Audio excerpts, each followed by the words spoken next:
नमस्कार। कथा कथन में आपका स्वागत है। आज सुनिए वरिष्ठ हिंदी लेखिका सुबोध चतुर्वेदी जी की लिखी हुई कहानी मजहब का छद्म। मेरी जुबानी। मैं हूँ सीमा सिंह।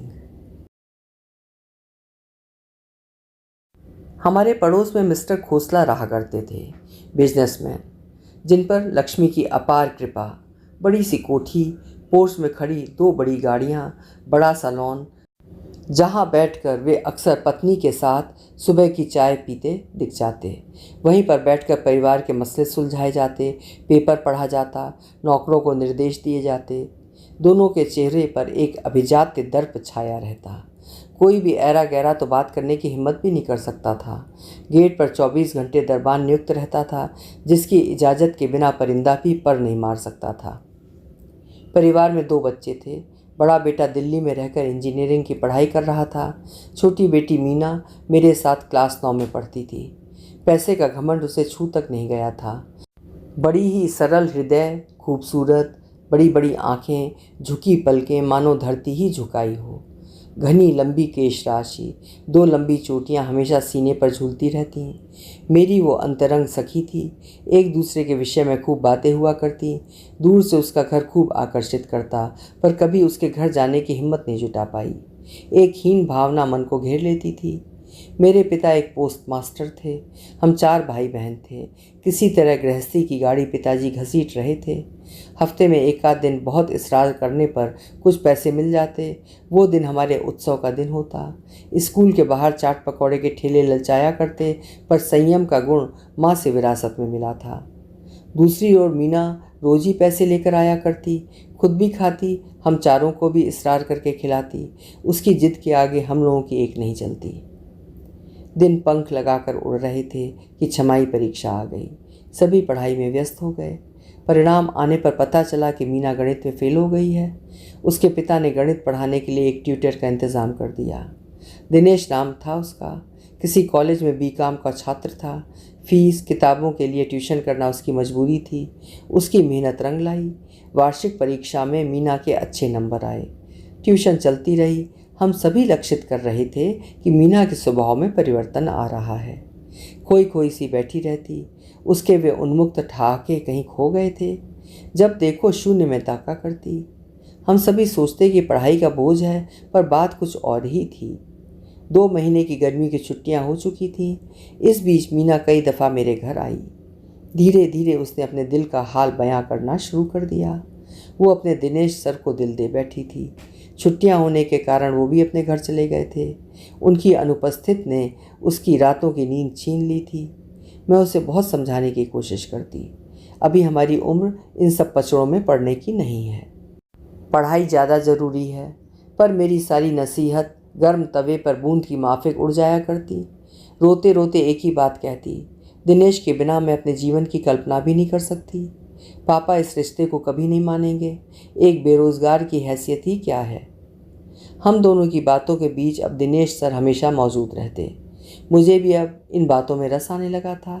एक जादुई संसार आंखों के आगे खुल रहा था। इससे पहले बस किताबों में ही तो पढ़ा था। मीना की माँ हमेशा क्लब, किटी पार्टी में व्यस्त रहा करती। पिता बिजनेस में। किसी को बेटी के हाल पर ध्यान देने की फुर्सत नहीं थी। कभी कभी मैं पूछ बैठती, क्या तेरे सर भी तुझसे इतना ही प्यार करते हैं? जवाब में वो उनके लिखे पत्र मेरे सामने लाकर रख देती। अब हमारे बीच कोई पर्दा नहीं था।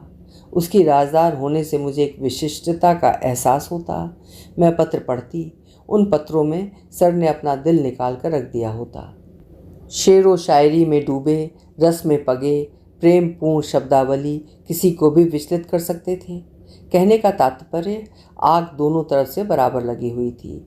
मीना के साथ साथ मेरा भी अजीब हाल हो चला था। मैं सोचती कितनी भाग्यशाली है वो, काश कोई मुझे भी मिल जाता।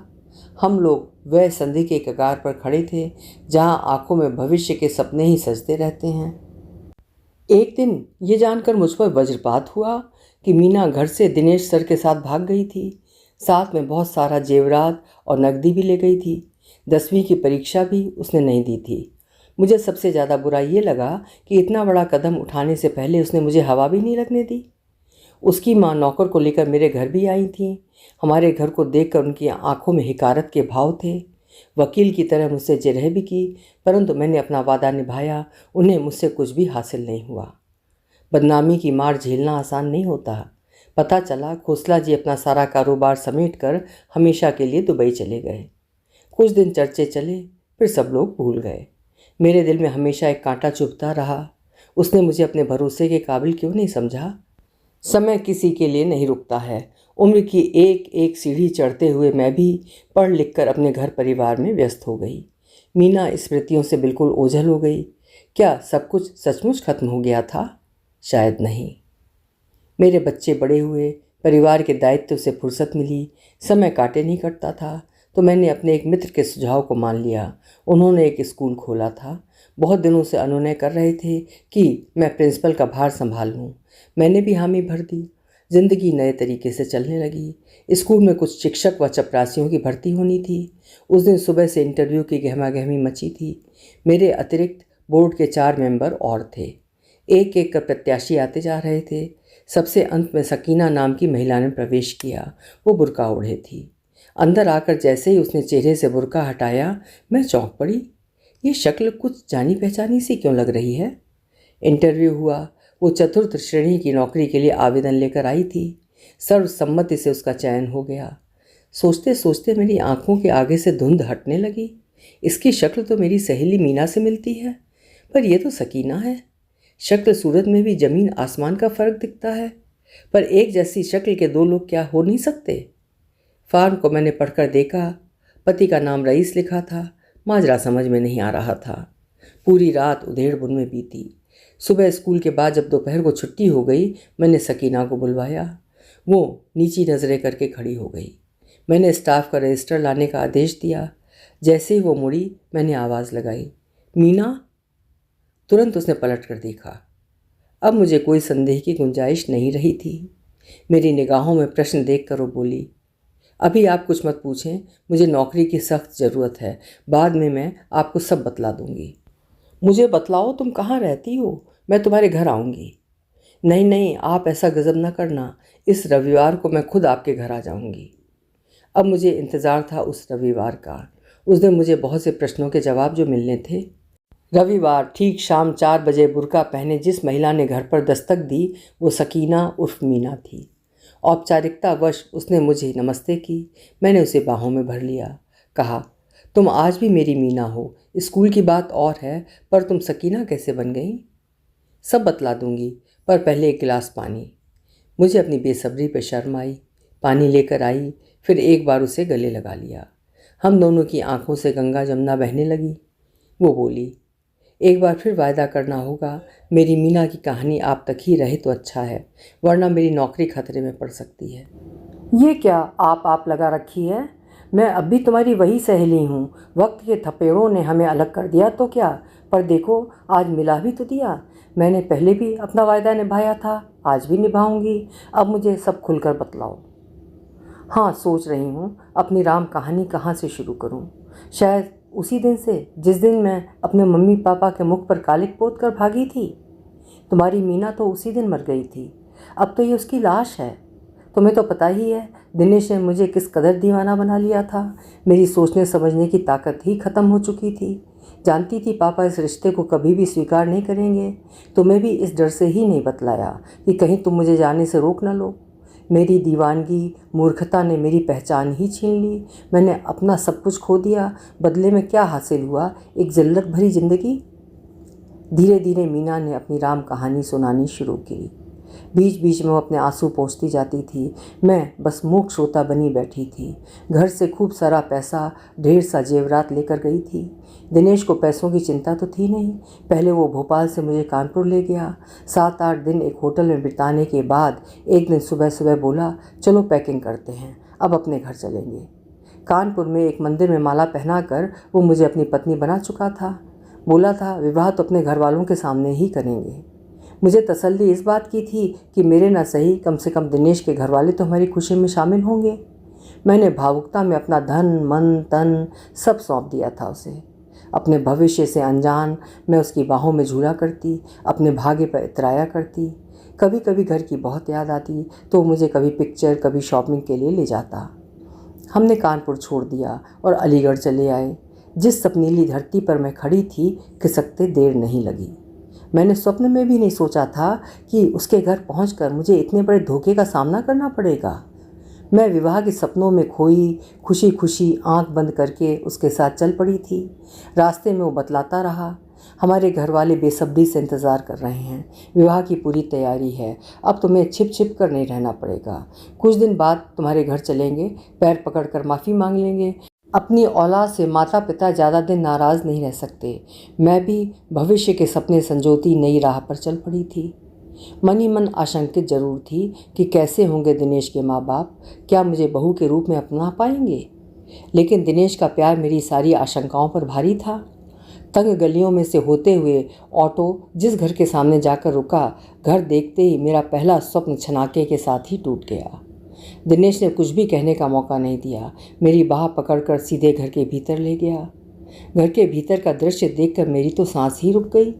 दरवाजे पर मोटे फटे हुए पर्दे झूल रहे थे। घर के बीचों बीच एक दालान था जहाँ छोटी सी खाट पड़ी थी, जिस पर एक बुजुर्ग बैठे थे जिनकी मेहंदी लगी लंबी दाढ़ी थी।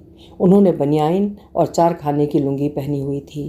वहीं पास में पीढ़ी पर एक बुजुर्ग महिला बैठी सरौते से सुपारी काट रही थी। सलवार कुर्ता पहने सिर पर दुपट्टा लिए किसी को ज़ोर ज़ोर से डांट रही थी। वहीं आंगन में 7-8 मुर्गियां शोर करती घूम रही थीं। हम लोगों को देखते ही बोली, ले आई शहजादी को। क्यों रे रईस, दुल्हन को घर का कुछ अदब कायदा नहीं सिखाया, चली आ रही है मुंह खोले। उस झन्नाटेदार आवाज़ को सुनकर लगा किसी ने मेरे मुंह पर तमाचे जड़ दिए हों। घर का हुलिया देखते ही मुझे समझ में आ गया कि मैं कहाँ फंस गई हूँ। अरे सलमा, कहाँ मर गई, देख तेरी सौत आ गई, चल जरा चाय बना दे। इस बात ने मेरे होश उड़ा दिए। क्या एक के बाद एक आघात सहना आसान था मेरे लिए। मैं चकरा कर ज़मीन पर ही बैठ गई, फूट फूट कर रोने लगी। रोते रोते अचेत हो गई। जब होश आया तो समझ में आ गया कि मैं बर्बाद हो चुकी हूँ। चीख मार कर बाहर भागना चाहा, पास बैठे दिनेश उर्फ रईस ने मुझे दबोच लिया। गुर्राते हुए बोला, बाहर निकलने की सोचना भी मत, पैर तोड़ कर रख दूंगा। मेरी आंखें फटी की फटी रह गईं। क्या इसी व्यक्ति ने मुझसे प्यार किया था? फिर हंसते हुए बोला, शादी की बहुत जल्दी थी ना तुझे, कल काजी साहब आएंगे, निकाह पढ़वा देंगे, फिर तो तुम हमारी कानूनन बीवी बन जाओगी। और हाँ, निकाह से पहले इस्लाम धर्म कबूल करना होगा। ज़्यादा चू चपड़ करने की ज़रूरत नहीं है, काट कर फेंक दूंगा, किसी को कानों कान तक खबर नहीं होगी।